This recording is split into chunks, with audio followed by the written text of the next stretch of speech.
Hi friends, అందరూ బాగున్నారా? ఈరోజు ఒక చిన్న లెసన్ గురించి మనం డిస్కస్ చేసుకుందాం. అదేంటంటే ఆ, సనాతన ధర్మంలో శివుడు బైబిల్లో ఎక్కడ మనకు కనపడతాడు? ఇది మనం ఆలోచన చేయాల్సిన అవసరం ఉంది. చాలామంది బైబిల్ని బ్రిటిష్ వాడు తీసుకొచ్చాడు, వాడి వలన వచ్చింది దరిద్రం అని మీరు అంటున్నారు. వాస్తవం చెప్పాలంటే బ్రిటిష్ వాడిని ఈ దేశం మీద తీసుకుని వచ్చింది దేవుడైన యెహోవా. ఈ దేశం మీద తీసుకుని వచ్చి ఈ దేశంలో ఉన్నటువంటి నీచత్వాలు మొత్తాలని బయట పెట్టినవాడు దేవుడైన యెహోవా.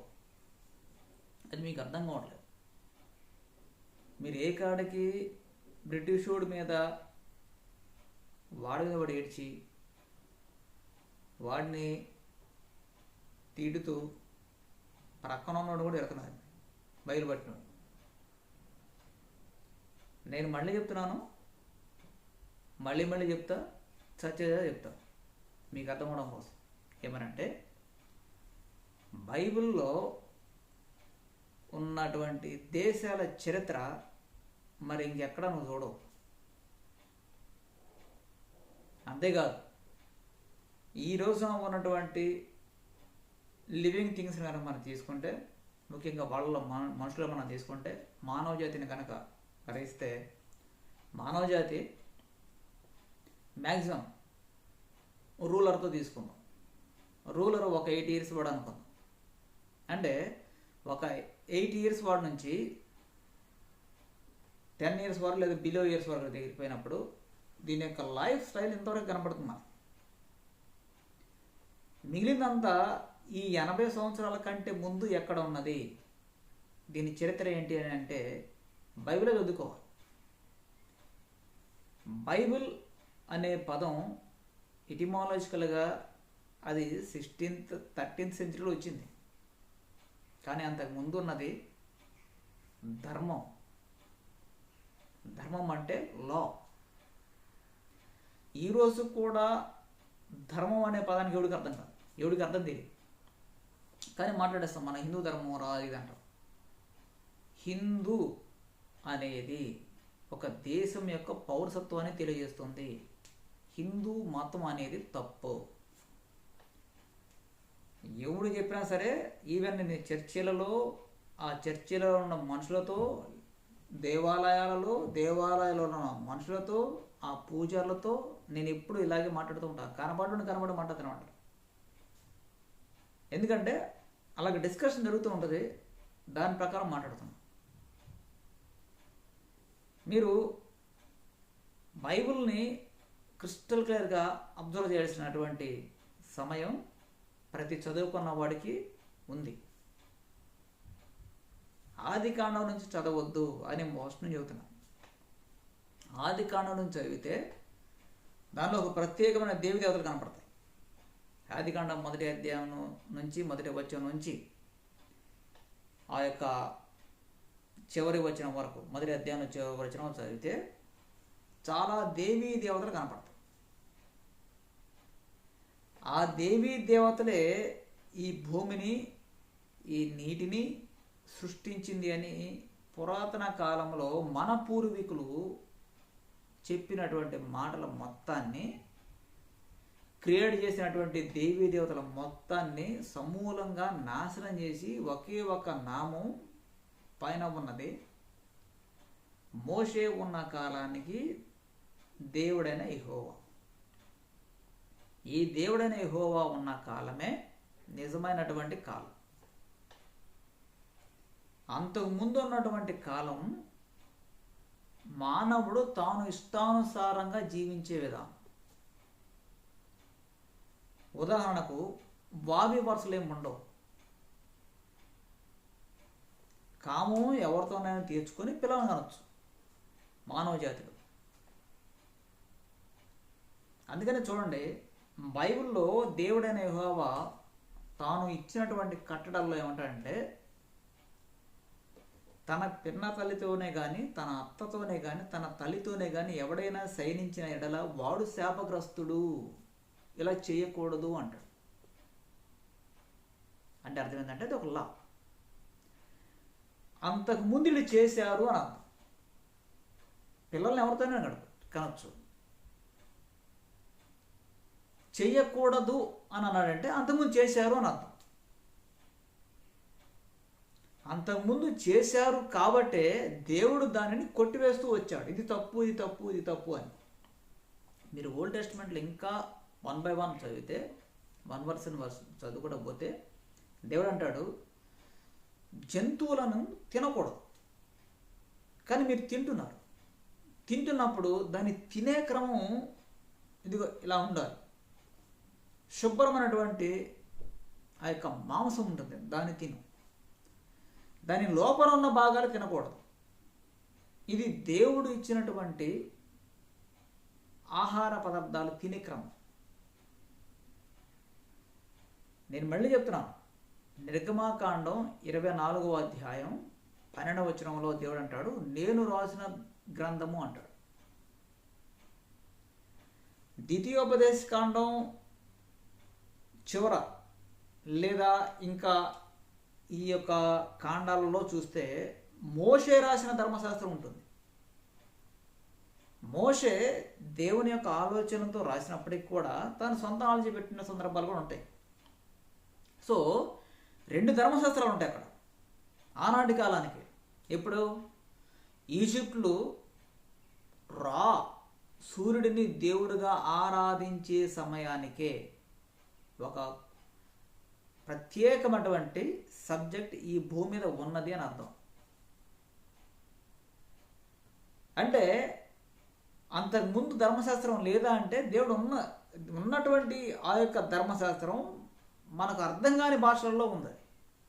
ఈ రోజున ఉన్న ప్రపంచ దేశాల్లో ఉన్నటువంటి ఈ మనుషులు అర్థం కాని భాషలో ఆ ధర్మశాస్త్రం ఉంది. వాటిని మళ్ళీ ట్రాన్స్లేట్ చేస్తూ వచ్చాడు మానవుడు. ఈ రోజున చాలామంది ఇది నా కులం, గొప్ప కులం అంటున్నారు. నిజంగా కులం గొప్పదేనా? కులము అనే పదం లాటిన్ పదమైనటువంటి కాస్తా అనేటువంటి ఒక పదం నుంచి వచ్చింది. అంటే ఒక వ్యక్తిని ఇంకొక వ్యక్తి అసహించుకునేటువంటి క్రియ కులము అంటే. అది కూడా బైబిల్లో ఉంటుంది, మీరు కావాలంటే చదవచ్చు. యెహెజ్కేలు గ్రంథము 16వ అధ్యాయము ఆ యొక్క 4వ వచనంలో దేవుడు చెప్తాడు, కులము అనే పదం అక్కడే కనపడుతుంది, ఎక్కడ కనపడదు. అంత డీప్గా మనం స్టడీ చేస్తేనే కానీ, పరిశోధన స్థాయిలో ఉంటేనే కానీ ఈ బైబిల్ అర్థం కాదు. బైబిల్ అర్థం కాకపోవడానికి పెద్ద సమస్య ఏం లేదు. ఇక్కడ మనం కావాల్సింది మనకే మనం సమర్పించుకోవాలి. సమాజానికి ఎటువంటి మేలు చేయాలి, చచ్చేలోగా మనం సమాజానికి ఏమి ఇచ్చిపోతున్నాం. సమాజంలో నా పిల్లలు కూడా ఉన్నారు, రేపు నా తర్వాత నా పిల్లలు వస్తారు. వాళ్ళు కూడా ఎటువంటి నాలెడ్జ్ లేకుండా ఏదో సంపాదన అనో లేకపోతే ఇంకో దేశానికి వెళ్ళి ఇంకో దేశం బతికితే వాడు పుట్టుక కథ అర్థమే లేదు. నేను చనిపోయి నేను వదిలిపించేటువంటి జ్ఞానానికి కూడా అర్థమేమీ లేదు. కనుక సమాజం బాగుపడాలనేటువంటి కోరుకున్న ప్రతివాడు బైబిల్ చదవాలి. అది రూలర్స్, చంద్రబాబు నాయుడు గారు కావచ్చు, అలాగే ఉప ముఖ్యమంత్రి గారు మన పవన్ కళ్యాణ్ గారు కావచ్చు, మిగిలిన మంత్రులు, మీరు చదువుతా కూర్చుంటే మీరు ఏలేటువంటి క్రమం దీనిలో రాసి ఉంటుంది, బైబిల్లో రాసి ఉంది. మానవుడు ఇంకొక మానవుడిని ఎలా ఆ ఏలేటువంటి క్రమం ఏంటి అనేది బైబిల్లో క్రిస్టల్ క్లియర్గా ఉంటుంది. మీరు ఇలా చదువుతా కూర్చుని మనుషుల్ని ఏలితే మానవునిలోకి ఏ విధమైనటువంటి ఈర్ష్య అసూయలు ఉండవు, నరహత్యలు ఉండవు. ఈ రోజున ఉన్నటువంటి క్రమంలో ప్రపంచంలో అన్ని దేశాలలో డెమోక్రటిక్ సిస్టమ్ ఉంది, చాలా దేశాలు, కొన్ని మిడిల్ ఈస్ట్ కంట్రీలో తప్ప. కానీ వాళ్ళు కూడా పోలీసింగ్ వాడతారు, సిస్టాన్ని వాడతారు. ఆ యొక్క పోలీస్ సిస్టాన్ని వాడినప్పుడు అవి ఎక్కడి నుంచి తీసుకున్నారు? వాళ్ళు బైబిల్ నుంచే తీసుకుంటారు. రూట్ బైబిలే ప్రతి ఒక్కదానికి. అంటే ధర్మశాస్త్రమే. ఇది మన హిందూ ధర్మశాస్త్ర గ్రంథం, ఇది బైబిల్. బైబిల్ అనే పదం తీసేయచ్చు మన భారతదేశంలో, తెలుగు కూడా అవసరమైతే. బైబిల్ అనే పదం తీసి పక్కన పడే, పవిత్ర గ్రంథం ఇది. ఏంటది? ధర్మశాస్త్రం. హిందువుల యొక్క ధర్మశాస్త్రం అంటాను. నేనంటాం కాదు, ఇది పరిశోధన చేసిన స్థాయి మీద చెప్తున్నా. అలాగే దేశం యొక్క చరిత్ర బైబిల్లోనే ఉంటుంది. హిందూ దేశం యొక్క చరిత్ర బైబిల్లోనే ఉంటుంది. హిందూ దేశంలో మానవుడు ఇంకొక మానవుడిని ఏ విధంగా చూస్తున్నాడో బైబిల్లోనే రాసి ఉంటుంది. మీరు చూడండి, ఆ యొక్క యెహెజ్కేలు గ్రంథం 16వ అధ్యాయం చదివితే అన్ని బూతులే. ఎందుకని? మానవుడు ఆనాటి కాలానికి చాలా డెవలప్ అయ్యాడు అని అర్థం. డెవలప్ అయిన మానవుడు ఇంకొక మానవుడిని ఏ విధంగా చూస్తున్నాడు, దేవుడిని వదిలేసినప్పుడు దేవుడు ఏ విధంగా మాట్లాడాడు అనేటువంటి పదాలు ఇవన్నీ. కానీ వాస్తవం చెప్పాలంటే ఈ బూతులు మానవుని యొక్క కామానికి కాదు కనెక్ట్ అయింది. ఇప్పుడు వేశ్య అన్నాం. వేశ్య అంటే అర్థం ఏంటి? కాముకురాలు అర్థమా? వేశ్య అంటే అర్థము కాముకురాలు కాదు. వేశ్య అనగా, ఇప్పుడు నేను నా తండ్రి పెట్టే భోజనం తిని పక్కనోడిని తండ్రి అన్నాను అనుకో, అప్పుడు నేను వేశ్య అవుతాను. సింపుల్గా చెప్తున్నా, ముందుగా ఊహించేం చెప్పట్లేదు. అలా కాదు, నేను ఫలానా దేవుడిచ్చినటువంటి వరాలను అనుభవిస్తూ ఇంకొక లేని దేవుడిని క్రియేట్ చేసి ఈడే దేవుడు అన్నాను అనుకో, అప్పుడు నేను వేశ్య అవుతాను. వేశ్య అంటే అది ధర్మం తప్పి తిరిగే ప్రతి వాడిని వేశ్య అన్నాం. కాముకురాలు కాదు. కాముకురాలు అంటే అది వేరు. సెక్సువల్ ఇంటర్ కోర్సుని ఇష్టపడి వెళ్ళే విధానం వేరు. ఆ వేశ్య వేరు. బైబిల్ చెప్తున్న వేశ్య ఎవరంటే, బైబిల్లో వేశ్యకుమారులు, వేశ్యలు అని ఉంటుంది. వేశ్య యెహోవా మాట ఆలకించు అంటే అర్థం ఏంటి? యెహోవా అనే దేవుడిని వదిలిపెట్టి ఇంకొక దేవుడిని నీ ఇష్టం వచ్చినట్టు పూజిస్తున్నావే అంట. అంటే అర్థం ఏంటి? యెహోవా దేవుడిని ఎందుకు ఆరాధించాలంటే, దేవుడు అనే యెహోవా మాత్రమే లా అన్నాడు రీచాడు కాబట్టి. నరులు బ్రతకడానికి ఆయనే ఆధారం కాబట్టి, ఆయనే క్రియేట్ చేశాడు కాబట్టి. కానీ క్రియేట్ చేసిన వాడిని వదిలిపెట్టి మనము మన ఇష్టానుసారంగా రకరకాల దేవీ దేవతలను సృష్టించుకొని వాళ్లే దేవుళ్ళు, వాళ్ళ నమ్మకం చంపేస్తానడం అనేది వేశ్యాతనం అవుతుంది. అప్పుడు దేవుడు నీచమైనటువంటి పదాలు వాడతాడు. ఇప్పుడు దానికి ఎగ్జాంపుల్ ఇది బైబిల్లో ఉంటాయి. అందుకని ఒకసారి మీరు చదవండి, కులం అనే పదం కూడా అక్కడే ఉంటుంది. 16వ అధ్యాయం 4వ వచనం చూస్తే చూడండి, నీ జనన విధము చూడగా, దానికంటే ముందు ఇంకా సబ్జెక్ట్ ఉంది, నేను ఎక్స్ప్లెయిన్ చేయగలను, నో ప్రాబ్లం. నీ జనన విధము చూడగా నీవు పుట్టిన నాడు నీ నాభి సూత్రము కోయబడలేదు, శుభ్రమొకటకు నెడతో నువ్వు కడగబడను లేదు. వారు నీకు ఉప్పు రాయకపోయిరి, బట్ట చుట్టకపోయిరి. ఈ పనులలో ఒకటైనను నీకు చేయవలని ఎవరునో కటాక్షింపలే. నీ యందు జాలి పడినవాడు ఒకడూ లేకపోయాను. నీవు పుట్టిన నాడే బయట నేలను పారవేయబడి చూడ అసహ్యముగా ఉంటివి. ఇదిగో ఇక్కడ కనపడుతుంది, నీవు పుట్టిన నాడే బయట నేలను పారవేయబడటం అనేది క్యాస్ట్ అవుట్ అంటాడు ఇంగ్లీష్లో. దానిని లాటిన్లో బట్టి కాస్తా అంటాం. పడేయటం, బయట పడవేయడం, నెట్టి పడంటారు వాడిని. అక్కడ మనోడు కదా, తీసి పక్కన పడే. ఎందుకని? ఏ కారణం చేత అంటే వాడు శుభ్రంగా లేడు. శుభ్రంగా ఎవడు లేడు అంటే ఏంటి? వాడికి పద్ధతులు తెలియవు, వాడికి ఆచార వ్యవహారాలు తెలియవు, కాబట్టి నెట్టి పడినాడు. వాడు మనోడు కాదు అసలు.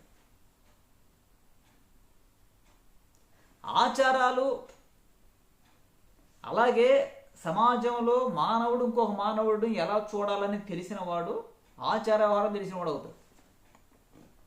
అలా కాకుండా మనోడు కదరా చిరాకు వేసుకుని పక్కన పడేయండి, అదే అందరూ అవుతున్నాడు. వాడు భాష తెలియదు, వాడికి ఏం తెలియదు, వాడు మనోడు కాదు, తీసి పక్కన పడే అన్నాడు. ఇంకా అప్పుడేమవుతుంది? వాడు నేరాన పారవేయబడినవాడు అవుతాడు. ఇక వాడికి సబ్జెక్ట్, వాడికి ఏం అందదు, ఇంకా వాడికి నాలెడ్జ్ ఉండదు, వాడికి చదువు ఎవరు, వాడికి వనరులు ఎవరు, ఏమీ ఇవ్వరు. ఏమి ఇవ్వనటువంటి ఈ మానవుడిని దేవుడు అన్నాడు, నేను నీ దగ్గరికి వచ్చాను, వచ్చి ఏం చేశాను, లా అండ్ ఆర్డర్ ఇచ్చాను. ఎక్కడిచ్చాడు సార్ లా అండ్ ఆర్డర్? అప్పుడు మోషే దగ్గర నా దగ్గరికి వెళ్ళా. ఈ వేశ్య ఈ పుట్టినాడే నేలన పారవేయబడినోడికి, నేట పుట్టినాడే పారవేయబడిన సార్ నేను చాలా శుభ్రంగా ఉన్నాను, పుట్టారో పని ఇవ్వాలి సార్, అది నీ జీనాలజీ పోయి చదువుకో అంటాడు దేవుడు. నీ జీనాలజీలో నిన్నెవడు పట్టించుకోవాలా, కానీ నీ జీనాలజీ ఆటోమేటిక్గా ఏమైంది, మారుతూ మారుతూ మారుతూ మారుతూ వచ్చింది కాబట్టి శుభ్రంగా ఉన్నావు. ఇప్పుడు అసలు దేవుడిని మర్చిపోయావు. సో ఇంత డీప్ అనాలిసిస్ మనం చేస్తేనే కానీ ఈ బైబిల్ యొక్క గొప్పతనం మనకు అర్థం కాదు. అందుకనే నువ్వు పుట్టిననాడే బయట నేలను పారవేయబడి అంటే నువ్వు క్యాస్ట్ అవుట్, కాస్త, ఈ పదాలన్నీ లాటిన్ పదాలు. ఈ లాటిన్ పదాలని ఆధారంగా చేసుకుని ట్రాన్స్లేట్ చేస్తే కులం వచ్చింది. ఇప్పుడేమంటావు మనం, పెద్ద కులం, వీళ్ళు పెద్ద కులస్తులు సార్ అంటే అర్థం ఏంటి, ముందుగా నెట్టిపడేసి నిన్నే, అంతేనా? ఎవడైతే నేను పెద్ద కులస్తును తక్కువ కులస్తున్నా అన్నాడో వాస్తవం చెప్పాలంటే ఈ మాలోడు మాది కూడా అంటాం కదా, వాస్తవం చెప్పడం ఇలా అసలు ఆ పదాలు వాడకూడదు. మాదిగా అనే పదం ఎంత క్రిస్టల్ క్లియర్గా ఉంటుందో నాకు తెలుసు. అది బైబిల్లో నుంచే తీయగలం నేను. మారా అనే పదాలు ఎక్కడ ఉన్నాయో బైబిల్ నుంచి చెప్పగలం. కుల వ్యవస్థలు ఎలా ఉన్నాయో బైబిల్లో నుంచే రాస్తుంది. అది కుమ్మరి దేవుడు అంటాడు తనకే తను కుమ్మరితో పోల్చుకుంటాడు. నీ పాదములకు రాయి తగలకుండా ఆయన నిన్ను ఎత్తి పట్టుకున్నాడు అంటే అర్థం ఏంటి, చెప్పులు ఇచ్చినాడా లేదా? చాలామంది ఏమంటారంటే దైవ సంబంధమైనది అంటుంటారు. నరులకి దైవత్వం కనపడినప్పుడు దేవుడు ఇచ్చినటువంటి యాక్టివిటీస్ ఏంటి? దేవుడు ఒక మంచి నాలెడ్జ్ ఇచ్చాడు ఒక జాతికి. అరే వాడు నీ స్నేహితుడురా, నీ యొక్క నీ అన్న నీ తమ్ముడు, వాడు చెప్పులు లేకుండా తిరుగుతున్నాడు రా, ఒక ఎక్స్ట్రాడినరీ, వాడికి ఒక మంచి రక్షణ కవచం లాగా వాడికి ఒక జత కుట్టి అన్నప్పుడు ఏం చేస్తాడు వాడు, దాన్ని ప్రాసెసింగ్ మొదలుపెట్టాలి. ఒక చెప్పు తయారు చేయాలంటే ఇట్ ఇస్ నాట్ ఈజీ, అంత ఈజీ కాదు చెప్పు తయారు చేయడం. కానీ సమాజంలో మనం ఏహానికి అలవాటు పడిపోయి వాడు నెట్టేస్తున్నాం. ఒక కుమ్మరి కొండలు తయారు చేయడం అంత ఈజీ కాదు. ఏమనుకున్నావు, దాన్ని ఎంత ప్రొసీజర్ చేస్తే అంత శుభ్రంగా చేయడం మట్టిని, దాంట్లో అంత దరిద్రం ఉండదు. అయినా సరే పట్టేసుకున్నాం, అయినా సరే అతను ఆ స్కిల్ని బయట తీసుకొస్తున్నాడు. దాన్ని మనం ఏం చేస్తున్నాం, నెట్టేస్తున్నాం. ఆడు కొండ కొనుక్కొని పక్కవాడు. కాబట్టి కుల వ్యవస్థ గురించి బైబిల్లో అంత చక్కగా రాయబడింది. చెప్పులు కూడా అంత ఈజీ కాదు, కొండ చేయడం అంత ఈజీ కాదు, కట్టలో అల్లటం అంత ఈజీ కాదు. దేవుడు మానవుడికి ఇచ్చినటువంటి స్కిల్స్ ఇవన్నీ. వీటిలో ఉన్న గొప్పతనం మనం అర్థం చేసుకోక, వీటిలో ఉన్నటువంటి ఆ యొక్క ఆశీర్వాదాలను మనం అర్థం చేసుకోక వీటిని నెట్టిపడేశాం. మానవుని యొక్క దౌర్భాగ్యం అది. అందుకని దేవుడు ఏమన్నాడంటే నీకే నువ్వు గ్రహించట్లేదు. నా తల్లిదండ్రులకు నేను లేను అంటే దేవుడు అన్నట్టేగా, నీ తల్లిదండ్రులకు నువ్వు లేవు అంటే దేవుడు అన్నట్టేగా. వాళ్ళు చదువుకోవాలా, నువ్వు చదువుకున్నావు. వాళ్ళు సంపాదించే చేత కాల, నీ సంపాదిస్తున్నావు, దేవుడు అన్నట్టేగా. దేవుడు లేడని చెప్పేదానికి ఆ యొక్క ఏమంటుందని ఆధారం ఎక్కడ ఉంది? దేవుడు ఉన్నాడు. దేవుడు ఉన్నాడు కాబట్టి చక్కగా మంచి ఉన్న దాంట్లో మన జీవితాన్ని అనుభవిస్తున్నాం. ఈ ఉన్న జీవితాన్ని అనుభవించాడు దేవుడికి తెలియకపోతే ఇంకా ఆ మంచి జీవితం లేనివాడు ఇంకా దేవుడి గురించి ఆడేం తెలుసుకుంటాడు. హిందువు అనగా సిటిజన్, దేశ పౌరసత్వం. అది హిందూ మతం కాదు. ఈవెన్ రిలీజియన్లో కూడా వాళ్ళు ఇప్పుడు నేను డిస్కస్ చేసినప్పుడు రిలీజియన్ కూడా అదే అన్నారు, హిందూ రిలీజియన్ కదా అన్నారు. హిందూ రిలీజియన్ చెప్పినోడు ఎవడు అసలు నువ్వు ఎందుకు ఇలా స్ప్రెడ్ చేస్తున్నావు? నేను హిందూ, నేను దేశస్తుని, హిందూ దేశస్తుని, నేను భారతీయుడిని. ఇప్పుడు అది హుద్దు దేశం ఒకప్పుడు, నేను హుద్దు దేశస్తుడిని. నేను ఇప్పుడు రకరకాల పేర్లు మారినాయి. ఐఎమ్ ఎన్ ఇండియన్, భారతీయుడిని, హిందువుని. ఇన్ని రకాల పేర్ల మధ్య మనం నలిగిపోతాం, కన్ఫ్యూజ్ అవుతున్నాం. బైబిల్ చదివితే ఈ కన్ఫ్యూజన్ని క్రిస్టల్ క్లియర్గా దేవుడు మనకి అర్థమయ్యేలాగా వివరిస్తూ వస్తాడు. మానవుడు అర్థం చేసుకోలేనటువంటి సబ్జెక్టు దేవుడు అర్థమయ్యే రీతిలో చెప్పేదే బైబిల్. అప్పుడే దేవుడికి కనెక్ట్ అవ్వాలి. మానవుడి యొక్క సోదరికి నీటికి కదనవలసింది. ప్రభు అనే సమస్యలో ఉన్నాను. సమస్యలు ఎవడికి లేవు? సమస్యలు ఉంటాయి. అవి సాతానుగాడు ఇచ్చినటువంటి దరిద్రమ. దేవుడు ఎప్పుడు సమస్యలు తీరిపోయేదానికే దేవుడు అయితే నీకు అవసరమైన దేవుడు అవసరం లేదు. ఏదో విధంగా సమస్య తీరుద్ది. సమస్యలు పోవడం కోసం దేవుడిని కాదు పట్టుకోవాల్సిందే. సమస్యలు ఉన్నప్పటికీ కూడా దేవుడిని ప్రేమించాలి. సమస్యలు ఉన్నప్పటికీ కూడా దేవుడు వదిలిపెట్టకూడదు. దేవుడు అదేంటాడు చాలాసార్లు. అసలు ఎక్స్ట్రాడినరీ బైబిల్ ఇది. మన ధర్మరా బాబు, ఇది హిందూ ధర్మరా నాయన, హిందూ ధర్మశాస్త్రం రా. హిందూ ధర్మశాస్త్రాలు మొత్తం కలిస్తే ఒక పవిత్ర గ్రంథమైందిరా నాయన. అంత గొప్ప సబ్జెక్ట్ ఇది. మీరు చదవండి. మీకు అర్థం కాలేదా? రెఫరెన్స్లు చదవండి. ఒక్క మాట 1-10 సార్లు. నరహత్య చేయొద్దు, దానికి రెఫరెన్స్ ఆల్రెడీ నిర్గమాకాండంలో ఉంటుంది. పోయి చదువు. నరహత్య చేయొద్దు. పోలీసుడు ఉన్నాడా లేడా? పోలీసుడు ఉన్నా లేకపోయినా నరుడికి అర్థమవుతుందా లేదా? దొంగతనం చేయొద్దు. ఇది ఎప్పుడుదో కదా ఇలా. ఇది ఆటోమేటిక్ మన తల్లిదండ్రులు మోసుకొని వచ్చి నీకు నాకు చెప్పారు. మాకు తెలిసిరావా అంటే నీకు ఎలా తెలిసింది? నీ పూర్వీకులు చెప్పబడి. నీ పూర్వీకులు ఎవరు అంటే ఎవడో వాడు ఇజ్రాయేలు అవ్వచ్చు, ఇజ్రాయేలు అవ్వచ్చు. ఈ రెండు ఒకటే. ఇజ్రాయేలీయుడు అంటే దేవుడు తోడుగా ఉన్నవాడు అని అర్థం. అర్థమైందా? దాని అర్థమైంది. ఆడెవడైనా ప్రపంచంలో ఏ దేశంలో ఎవడైనా కావచ్చు, ఎటువంటి వాడు కావచ్చు, మురిగోడు కావచ్చు, చదువుకున్నాడు కావచ్చు, చదువులేనుడు వాడు కావచ్చు, ఎవడి జంతువులు కూడా. ఇజ్రాయేలీయుడు అంటే దేవుడు తోడుగా ఉన్నవాడు అని అర్థం. అలాగే ఎవడైతే నాకు లాయ ముఖ్యం దేవుడు లేడు అన్నాడు అనుకో, వాడు యూదుడు అవుతాడు. వాడు దేవుడు సంబంధం లేదు, వాడికి లా ఆర్డర్తో సంబంధం. అయినప్పటికీ కూడా వాడు ఇజ్రాయేలీయుడు. ఎందుకంటే వాడు దేవుడు తోడుగా ఉన్నాడు కాబట్టి.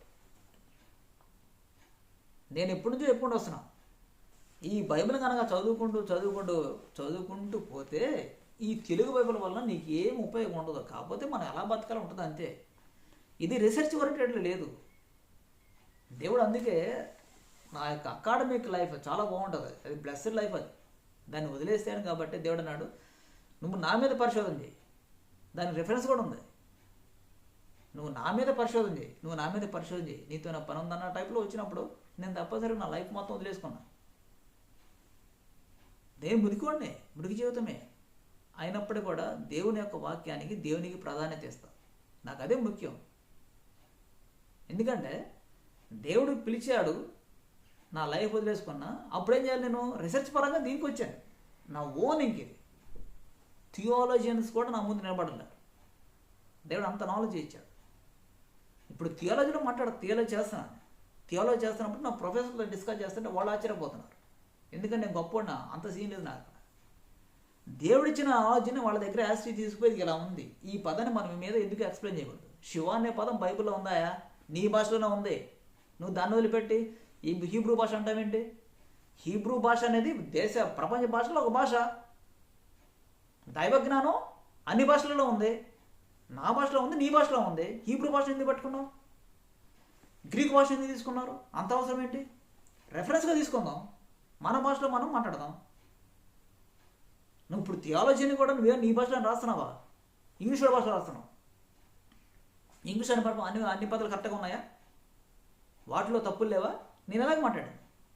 వాటిలో తప్పులు లేవా? మరి తప్పులు నువ్వు ప్రాసెస్ అయినట్టేగా. సో ఇక్కడ మనం మిస్టేక్ చేస్తున్నాము అని కరెక్ట్ చెప్పాను. నా వరకు నా వైపు చూసినప్పుడు వాళ్ళు నవ్వుతున్నారే కానీ, నవ్వడం అంటే అసహ్యంగా కదా, ఎగతలేదు కదా, నవ్వుతున్నారే కానీ నేను చెప్పేదానికి కూడా కౌంట్ వేయలేకపోతున్నారు. కారణం ఏంటంటే వాళ్ళు ఒక సబ్జెక్ట్ పట్టుకుని దాన్ని పట్టుకుని నిలబడతాం. థియాలజీ జరిగేది ఏంటంటే ఒక ప్రీవియస్ ఆర్టికల్స్ కొన్ని ఉంటాయి. వాడుని పట్టుకొని వీడి కొత్త ఆలోచనలు బైబిల్ నుంచి కనెక్ట్ చేసుకొని దీన్ని కనెక్ట్ చేసుకొని ఇది రాంగ్ ఇది రైట్ అని చెప్పేదాన్ని. అది థియాలజీ దైవ జ్ఞానాన్ని ప్రస్ఫుటంగా చెప్పలేదు. దైవ జ్ఞానాన్ని అనుభవించిన వాడికి దైవ జ్ఞానం ఎలాగైతే పొందాలో అది పొందేవాడి ద్వారా మాత్రం అర్థమవుతుంది, లేకపోతే అర్థం కాదు. దేవుడు ఏమంటాడంటే యెషయా గ్రంథం 48వ అధ్యాయం 17వ వచనంలో అంటాడు, నేనే నీకు ఉపదేశకుడును అంటాడు. అది చదవండి, బాగుంటుంది. దేవుడు ఏం చేయనప్పుడు ఎవరు మన టీచర్ అవ్వదు, దేవుడే మనకు టీచర్ అవ్వాలి. ఇప్పుడు నేను టీచర్ నీకు కాదు, నీకు నేను ఎగ్జాంపుల్ నీకు ఒక రెఫరెన్స్ ఇస్తున్నా, నువ్వు చదువుకోలేకపోయి పలానోడు చెప్పాడని చెప్పి నా మీద ఆధారపడతాం కాదు. పలానోడు చెప్పినప్పుడే కూడా వాడు చెప్పింది బైబిల్లో ఉందా లేదా, ఆ బైబిల్లో ఉన్నటువంటి సారాంశం లేదా బైబిల్లో ఉన్నటువంటి ఈ సబ్జెక్టు నేను చదవచ్చా లేదా, నేను చదివి 10 మంది చెప్పవచ్చా లేదా, అప్పుడు నువ్వు దేవుడిని అడగా. అప్పుడు దేవుడు అంటాడు, చదవండి నేనే, మీరే చదువుకోండి, నాదెందుకు. చూడండి 48వ అధ్యాయం యెషయా గ్రంథం 48వ అధ్యాయంలో అంటాడు, నీ విమోచకుడును ఇశ్రాయేలీలు పరిశుద్ధ దేవుడునైన యెహోవా ఈలాగు సెలవిచ్చున్నాడు, నీకు ప్రయోజనము కలుగునట్టు నీ దేవుడనైన యెహోవానగు నేనే నీకు ఉపదేశము చేయుదును అంటాడు. ఇప్పుడు ఎవరో టీచర్ అవ్వాలి. ఉపదేశం అంటే చేసేవాడు ఎవరన్నా టీచర్ అంటారు. ఉపాధ్యాయుడు, ఉపదేశం చేసేవాడు ఉపాధ్యాయుడు అన్నాం. మరి పరలోక సంబంధమైన విషయాలు చెప్పాలంటే ఎవడు నీకు ఉపాధ్యాయుడు, నాకు ఉపాధ్యాయుడిగా ఉండాలి అంటే దేవుడు ఉపాధ్యాయుడిగా ఉండాలి. అప్పుడు వాక్యమే ఉపాధ్యాయుడు అవుతాడు. నేను ఉపాధ్యాయుడు కాను, నేను పనికిమాలినోడు. అర్థమైందా? నేను నా ఇష్టం వచ్చిన సరే బతికే నరుడిని. దేవుడు ఏమంటాడు, అప్పుడు నువ్వు ఇలా ఉన్నావు, మార్చుకున్నప్పుడు నేను తప్పనిసరి మార్చుకుంటా. అలా అది మార్చుకొని వచ్చి చెప్పేదే నిజమైన గ్రంథం కాదు. నువ్వు తప్పనిసరిగా నేను ఇచ్చిన రెఫరెన్స్లతో దేవుడితో కలిసి నడవాలి. అర్థమైందా? నేను పనికిమాలినోడురా బాబు, నేను ఇచ్చే రెఫరెన్స్ చదువు. ఇప్పుడు నాకు ఉపదేశంగా ఉన్న ఈ దేవుడు, నాకు టీచర్గా ఉన్న ఈ దేవుడు నీకు ఉపదేశంగా నీకెందుకు ఉండకూడదు? ఏ కారణం చేత ఉండకూడదు? ఇప్పుడు యెహెజ్కేలు గ్రంథంలో ఏమన్నాడు 16వ అధ్యాయంలో, నువ్వు పుట్టినాడే నెలను పరవబడ్డావు. బీసీలు, ఎస్సీలు, ఎస్టీలు, ఓసీ అనబడిన కమ్మ, రెడ్డి, బ్రాహ్మణ, ఈ మిగిలినందరూ ఒకప్పుడు భయపడలేదా? నీ చేతనే చూపించారు వాళ్ళని. ఆ సంగతి వాళ్ళు తీయట్లా. ఇప్పుడున్నటువంటి గొప్ప సబ్జెక్ట్ చెప్పనా, భారతదేశంలో రాజ్యాంగ నిర్మాత అంబేద్కర్ గారిని కూడా చెప్తున్నారు.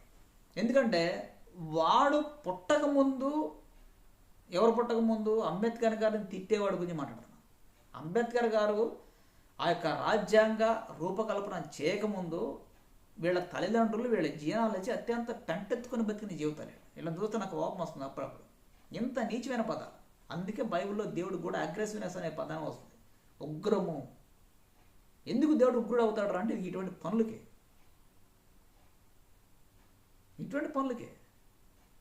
నువ్వు చదువుతుంటేనేమో చదివి ఏరోడు చెబుతూనే వాడు తిడుతుంటివి, నువ్వు పలానా పుట్టేవారు అంటుంటివి. ఏమన్నా మనిషికి పుట్టేవారు నువ్వు? అసలు అన్నం తిన్నావా, గడ్డి తిన్నావా? నువ్వు దేవుడిని కలిగి ఉండి కూడా దేవుడు ఎక్కడున్నాడు అంట. ఎర్రలోకి నువ్వు చెప్పిందే కాదు నాన్న. మీరు తల్లిదండ్రులు ఏమన్నా నేను పాస్టర్ అయ్యి మీరు కూడా కొంచెం వాడిని చెప్పండి, మాది మన పని కదా సార్.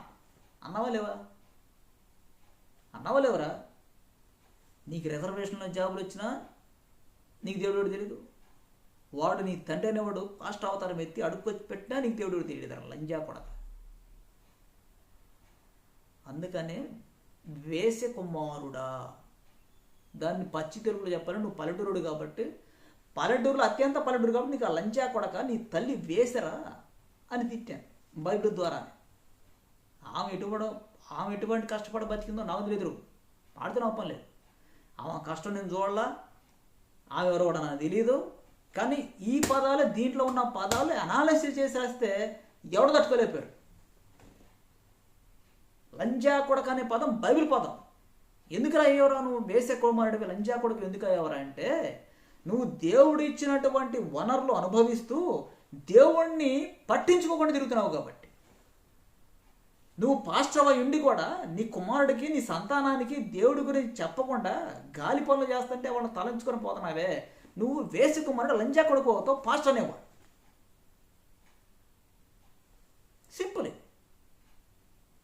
బైబిల్ ఆదికాండం మొదట్లోనే ఉంటుందంటే 2 మంచి పదాలు ఉంటాయి, పెద్ద జ్యోతి చిన్న జ్యోతి. పెద్ద జ్యోతి చిన్న జ్యోతి అని ఎవడికి చెప్పేది? చదువురాని వాళ్ళకి పామర్లు చెప్తారు ఆ మాటలు. చదువుకున్న వాడిని పెద్ద జ్యోతి ఏమన్నాడు, అరే అది సూర్యుడు అన్న. ఇంతేగా అయిపోయింది కదా. చదువుకున్న వాడికి చెప్పే విధానము, చదువు లేని వాడికి చెప్పే విధానం తేడా బైబిల్లోనే చూపించామా లేదా? ఉందా లేదా? నువ్వు పుట్టినాడే నేలన పారాయపడ్డావా లేవా? ఆవిడ బీసీ కుమ్మరుడు కావచ్చు, మారుడు కావచ్చు, మా చెప్పులు కుట్టాడు కావచ్చు, లేకపోతే తట్ల పుట్ల మోసుకున్నాడు కావచ్చు, కూలి పనులు చేసాడు కావచ్చు. నిన్ను ఏడాది ఒక ప్రభుత్వం అనేది ఏర్పడిందా లేదా? ఇది చదివితే నీకు కనీసం అర్థం కాదా? ఇది నిజంగానే అర్థం కాదు. నేను ఎప్పుడు అర్థమవుద్ది? దేవుడు నీకు ఉపదేశకుడు ఉన్నప్పుడు మాత్రమే ఈ బైబిల్ అర్థమవుద్ది. బైబిల్ అర్థం కావాలంటే దేవుడు మాత్రమే నీకు ఉపాధ్యాయుడిగా ఉండాలి, లేకపోతే నీకు అర్థం కాదు. యేసునామం నామనంటే కుదరదు, ముఖం పగిలిపోద్ది. నేను కూడా ఒప్పుకొని దానికని. యేసు కంటే ముందు కృష్ణ ఉన్నాడు, ఇది మర్చిపోయింది సొసైటీ. అర్థమైందా? పౌలు చెప్పినటువంటి సబ్జెక్ట్ చదువుకొని పోయినాక రెఫరెన్స్ గుర్తు న్యూ టెస్టిమెంట్ తక్కువ అయినప్పుడు కూడా నేను దాని మీద స్టడీ చేస్తానే ఉన్నాను. పౌలు ఏమంటాడంటే యేసే క్రీస్తు అంటాడు. అర్థమైందా? అంటే అంతకు ముందే క్రీస్తు ఉన్నాడు అని అర్థం. ఎక్కడున్నాడు? ఓల్డ్ టెస్టిమెంట్లో ఉన్న క్రీస్తు గురించి ఆయన మాట్లాడతాడు పౌలు. ఆయన ఏదో సిలువేసుకొస్తే చంపేస్తే ఆ క్రీస్తు గురించి ఆయన చెప్తుంది. పౌలు చెప్పినటువంటి క్రీస్తు ఎవరంటే యేసే క్రీస్తు అన్నాడు. ఎప్పుడు అన్నాడంటే అది ఆల్రెడీ మిడిల్ ఈస్ట్ కంట్రీలో కృష్ణ అనే ఒక దేవుడు ఉన్నాడు. ఆ కృష్ణ గురించి ఈయన చెప్తాడు. ఆ దేవుడే, ఆ కృష్ణుడే, ఆ కృష్ణయే నాకు యేసు రూపంలో ఉన్నాడు. యేసే క్రీస్తు, యేసు క్రీస్తు అయ్యాడు. యేసు క్రీస్తు అనే పదం తప్పు. యేసే క్రీస్తు అనే పదం బైబిల్లో ఉన్నది యాజ్ ఈజ్ రైట్. ఇప్పుడు యేసే క్రీస్తు, ఈ క్రీస్తు ఎవడు? ఏ రూపంలో ఉన్నాడు? ఇది మనం ఆలోచించాలి. చదువుకున్నవాడికి ఇది ఆలోచించాలి. చదువుకోకపోయినా సరే దైవ జ్ఞానం కనుక కనీసం కలిగి ఉంటే దేవుడు ఆ చదివించిన ఉన్నటువంటి ఆ చదువుతో, ఆ ఉన్న జ్ఞానంతో మనం మాట్లాడేదానికి అవకాశం ఉంటుంది. యేసే క్రీస్తు. ఎవరు సార్ ఆయన? ఎవరా క్రీస్తు? అలా ఉంచు. యేసే ఎవరు? ఏ యేసు? బైబిల్లో ప్రధానంగా 2 యేసులు ఉంటారు. నేను నా థియాలజీలో నేను రాసిన ఆర్టికల్ చూసి బెత్తరపోయేవాడు. ఎస్, ఏ యేసు? ఒకడు మరియ కంటే ముందున్నటువంటి యేసు. ఆయన మీద అచ్చంగా 56 54 అధ్యాయాలతో కూడినటువంటి పుస్తకం. ఆ బుక్ పేరు సిరాపుత్రుడైన యేసు జ్ఞాన గ్రంథము అని ఉంటుంది. సిరాపుత్రుడైనటువంటి యేసు క్రీస్తుగా మారింది. లేదు, యోహాను కుమారుడైన, అంటే యోహాను మరియను కూడడు. బైబిల్లో క్రిస్టల్ క్లియర్గా ఉంటుంది. యోహాను కుమారుడైనటువంటి యేసు, వీళ్ళిద్దరిలో ఎవరు క్రీస్తుగా మారారు? ఇది ఒకటి. అంటే చంపబడ్డవాడు క్రీస్తు అవుతాడు, అభిషేకించబడినవాడు. అంతా వీళ్ళిద్దరికంటే ముందు ఇంకోటి ఉన్నాడు క్రీస్తు అనేవాడు. ఆయనని మిడిల్ ఈస్ట్ కంట్రీలో కృష్ణ అంటారు. మిడిల్ ఈస్ట్ కంట్రీలో కృష్ణ అంట. సబ్జెక్టు భూమి మీద ఇన్ని రకాలుగా ఉంది, దైవ సంబంధమైనటువంటి సబ్జెక్ట్. దీనిని స్టడీ చేసి సమాజానికి ఇవ్వవలసినటువంటి బాధ్యత, రాబోయే తరాలు అర్థం చేసుకునేలాగా చేయవలసిన బాధ్యత నిజంగానే దేవుడు నాకు ఇచ్చాడు కాబట్టి నేను అలా మాట్లాడుతాను. ఇప్పుడు మీరు ఏం చేయాలి సార్ అని అంటే, ఏం చేయొద్దు. లా అండ్ ఆర్డర్ దేవుడిది. దేవుడైన యెహోవా ఇచ్చినటువంటి లా అండ్ ఆర్డర్. ఈ లా అండ్ ఆర్డర్ దారి తప్పింది, అది లంచాలకు అలవాటుపడింది. కులము అదొక పనికి మాలినది. బయట నేలను పారవేయబడిన జాతి వాడిని కులము కలిగిన వాడు అవుతాడు, according to Bible, according to etymology. ఏమన్నా ఉందాన్ని కాస్త బయట పారవేయబడిన వాడు, అకార్డింగ్ టు బైబుల్. సో కులం అనేటువంటి పదం కూడా బైబిల్లోనే తీసుకున్నాం. కులం, మతం, హిందూ మతం అనడే కంటే హిందూయిజం అనండి ఇంకా మంచిది. హిందూ మతం అనటం తప్పు, హిందూయిజం రైట్. ఇన్ని రకాలుగా దైవ గ్రంథమైనటువంటి పరిశుద్ధ గ్రంథం ఉంది. అర్థమైందండి? కనుక మనం చేయవలసినటువంటి పని ఏంటంటే, చదువుకున్నవాడిగా ముందు నిర్గమాకాండములో ఉన్నటువంటి లా అండ్ ఆర్డర్ సమాజానికి అందిద్దాం. తప్పనిసరి. ఈ విషయం పాస్టర్లు కూడా చేయొచ్చు. నేను నిన్నగా మొన్న జస్ట్ ఈ వీడియో చేయబోయే ముందుగా నిన్నగా మొన్న బయటకు వచ్చి మాట్లాడేవాళ్ళు జీసస్ క్రైస్ట్ గురించి చెబుతూ ఉన్నారు. చెబుతూ ఉంటే నా పని వాయిదా వేసుకొని గంట కూర్చున్నాం, గంట నిలబడి మాట్లాడే వాళ్ళతో. అసలు మీరేం చెప్తున్నారు? ఎవడు ఇంతే అన్న, ఈ జీసస్ అనే పేరు చెప్పడం వల్ల ఎవడికి లాభం అన్న డైరెక్ట్గా. జీసస్ అనే పేరు చెప్పడం వల్ల ఎవడికి లాభం? చర్చకి లాభమా? చర్చిలో ఉన్నవాడికి లాభమా? మీరు బయట ఇలాగా వాక్యాన్ని ఇదిగో ఇలాగా సువార్తను చెబుతున్నారే జీసస్ క్రైస్ట్ అని, ఎవడికి లాభం? వాడు అక్కడ కూర్చొని సీరియల్ అవుతున్నాడు, అమ్మాయిలతో మాట్లాడుతున్నాడు, రకరకాల పనులు చేస్తున్నాడు. వాడికి ఎక్కువ ఇప్పుడు నేను చెప్పేది ఎక్కదు. మరి ఏం చెప్పాలి? బైబిల్లో లా అండ్ ఆర్డర్ ఉంది కదా, ఓల్డ్ టెస్టిమెంట్లో లా అండ్ ఆర్డర్ ఉంది. వెళ్ళచ్చు, అదేం చెప్పు. చర్చికి వచ్చాడు చెప్పు లా అండ్ ఆర్డర్ గురించి. చర్చిలలో పోలీసు వాడు వస్తాడు, చర్చికి లాయర్ వస్తాడు, చర్చికి న్యాయమూర్తి వస్తాడు. వాడు వచ్చిన వాడికి ఇదిగో దేవుడనే యెహోవా ఇచ్చినటువంటి లా అండ్ ఆర్డర్ ఇది జీసస్ క్రైస్ట్కి అట్రిబ్యూట్ అయింది. జీసస్ క్రైస్ట్ దీన్ని తూచే తప్పకుండా పాటించాడు. సమాజంలో మీరు నేను మనమందరం నరులమే, మనం ఏం చేస్తున్నాం? రకరకాల పనులు చేస్తున్నాం. ఈ పనులన్నింటిలో దేవుడు ఉన్నాడు. ఈ దేవుడు మనకిచ్చినటువంటి గొప్ప వరాలు ఇవి, ఆశీర్వాదకరమైనటువంటి స్కిల్స్ ఇవన్నీ. తట్టలాడటం ఎక్స్ట్రాడినరీ స్కిల్, నాకు రాదు. చెప్పులు కొడతాం ఎక్స్ట్రాడినరీ స్కిల్, నాకు రాదు. మళ్ళీ ఇంకేమొచ్చు? కొండ చేయడం ఎక్స్ట్రాడినరీ స్కిల్, నాకు అసలే రాదు. నాకు ఏ స్కిల్ రాదు, కానీ నేను అనుభవిస్తూనే ఉన్నా. చేసినవన్నీ చొక్కాలు అల్లికలు, నాకు అంత సీన్ కూడా లేదు. అసలు ఎలా చేస్తారో కూడా తెలియదు. నాకు ఏదే తెలియదు. నా తల్లిదండ్రుల నుంచి నాకు వారసత్వంగా ఏమి రాలా, చదువు కూడా రాలా. వాళ్ళు చదివించారు, వీడు చదువుకోరా, నేను ఎలా చదువుకోలేదు, చదువుకోపోయాను, వెరీ గుడ్ ఫైన్. నాది ఏది కాని దాన్ని నేను అనుభవిస్తూ ఉన్నాను. నేను కూడా అంతే, రాజకీయ నాయకుడు కూడా అంతే. రాజకీయం వాడిదే, వాడికి పవర్ కావాలి కాబట్టి, ఆ పవర్ ఉంటే ఏం చేయొచ్చు వాడికి తెలుసు కాబట్టి, వాళ్ళు ఏం చేస్తారో నాకు తెలుసు కాబట్టి ఇక్కడ ఉంది నేను మాట్లాడను.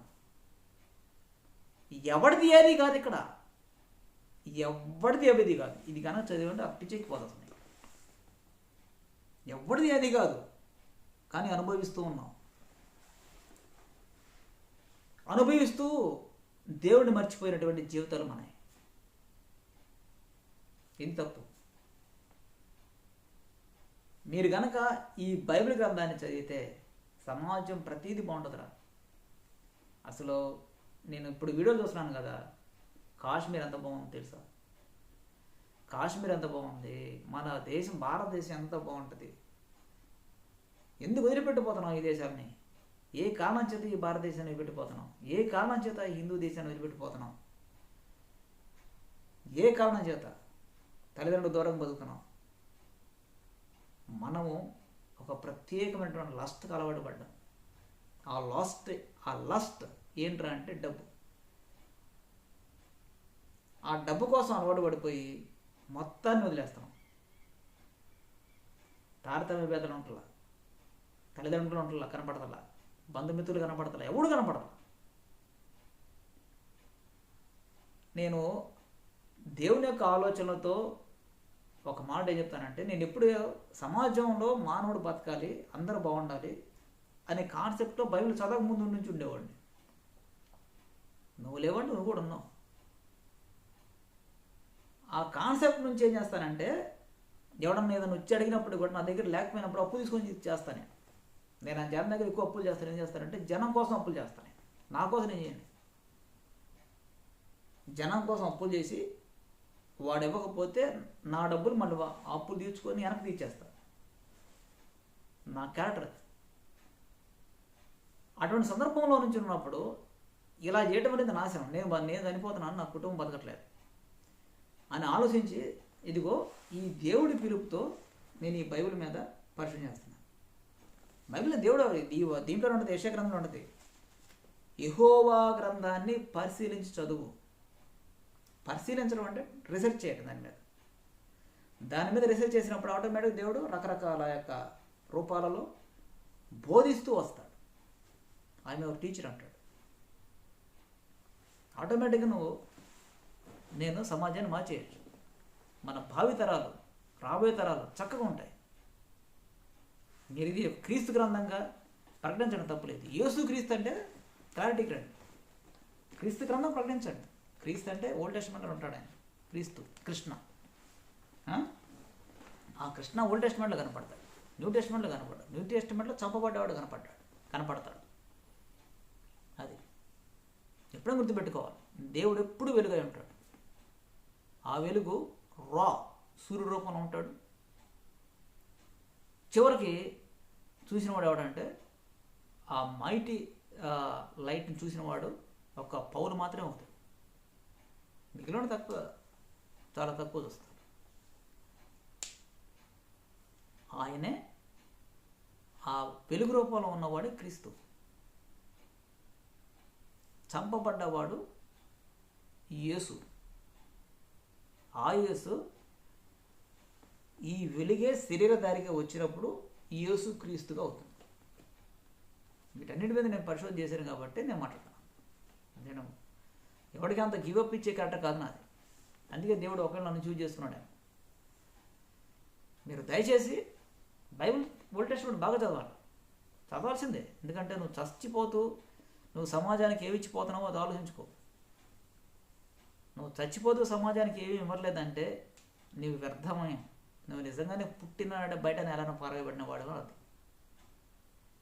లేదురా, నేను పుట్టినాడే బయట నేల పారగబడ్డాను, నా జనాలు అలాగే అటువంటిదే, ఇప్పుడు నా సంగతి చూస్తారా అంటే అప్పుడు నువ్వు బైబిల్ చదవాలి.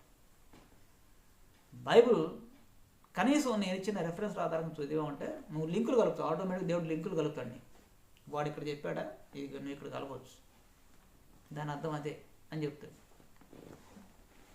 దానికి ఎక్కడ లేని పరిస్థితితో వాడు ముఖం మీద పెట్టుకొని వాక్యం బోధించాల్సిన అవసరం లేదురా బాబు. కొంతమంది చర్చిలో పాస్టర్లు చూస్తూ ఉంటారు. వాళ్ళు చూడక అర్థమైపోతుంది ఇది పెద్ద ఫేక్ అని. ఫేక్ వాడిని చూసి దేవుడిని వదిలేయకూడదు, తప్పది. పాస్టర్ ఫేకే, కానీ దేవుడు ఫేక్ కాదు. పాస్టర్ దరిద్రుడే, దేవుడు దరిద్రుడు. పాస్టర్ వాడి సంతానం నీచమైన సంతానమే, కానీ దేవుడు నీచమైన వాడు కాదు. దేవుడు సర్వ సృష్టికర్త. తాను చేసిన సృష్టిని పరిశోధనకు అప్పచెప్పినవాడు. చాలా గొప్ప పరిశోధన స్థాయిలో ఉన్న దేవుడు గొప్పవాడు. కనుక బైబిల్ చదవండి. అది మాలోడు మధుడు విధం కాదు, తీసి పక్కన పడి అలా అన్న కూడా నేను ఒప్పుకోను. కనుక దైవగ్రంథాన్ని బాగా చదవండి రాబు. చదివారంటే చాలు.